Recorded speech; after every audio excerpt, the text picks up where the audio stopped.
Hello, my name is Edward Jin, and this is my third lab for Physics 2211 titled Black Hole. To begin, this lab consists of two parts. The purpose is to first estimate the mass of the black hole using the motion of a star orbiting the black hole. I will then be using the gathered data from the part 1, such as the mass of the black hole, and I will determine what initial velocity our ship needs to fly around the black hole with in order to avoid crashing into the planet or the black hole. In the first part, the system is the star, and the surroundings are the black hole and the rest of the space. However, in the second part, the system is the spaceship, and the surroundings are the black hole, planet, and rest of space.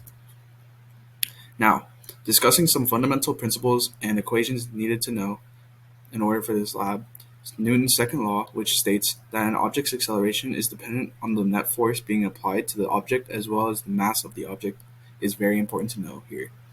In the first part of the experiment, we will be utilizing component equations such as calculating parallel and perpendicular components resulting in the net force. In part 2, we will use the different gravitational equations such as Newton's law of universal gravitation, which is shown in the lab later. This will help us calculate both the mass of the black hole and the resultant velocity needed to escape the black hole with the ship.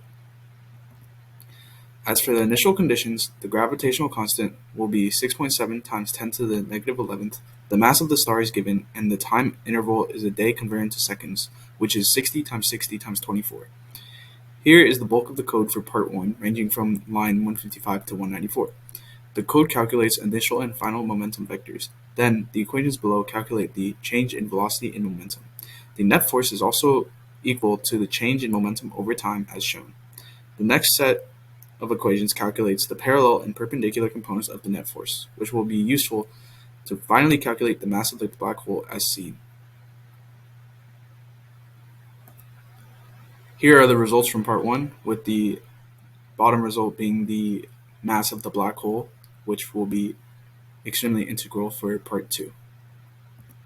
Moving on to part 2, I first update the mass of the black hole calculated from part 1, which is 1.62133 times 10 to the 34th power. Looking at the other given constraints, the only part I had to modify was the mass of the planet. At the bottom, you can see I used trial and error techniques to find the velocity to ensure that I did not crash the ship. Now, in the while loop, we want to find the net force on the planet and the spaceship. The two forces on the planets are the black hole and the ship. The planet's position minus the position of the object gives the value of r, and then we extract the magnitudes of the r values. I then created one last variable for the direction, which is the distance divided by magnitude. Then plugging in the respective masses, magnitudes, and r hat vectors to the gravitational force equation, I get the force on the planet and the ship. Then add them together to get the net force on the planet. I then did this exact same process to the forces from the black hole and the ship on the planet and the ship, then used Newton's second position update formula to update the velocity and position of both the planet and the ship.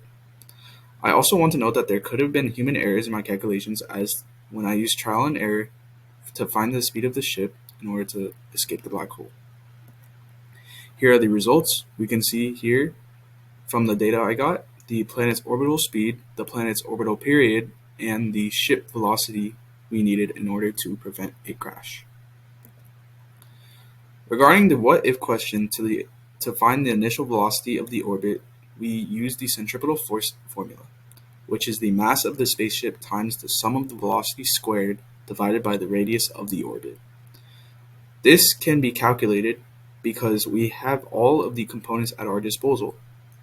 To better digest the "what does it mean" question, the biggest difference between the rate of change in momentum and net force is that the rate of change of momentum is something we can solve through observations of the object's variables, such as position, velocity, and momentum, as a function of time, whereas the net force is not something we can calculate without knowing the mass of the object.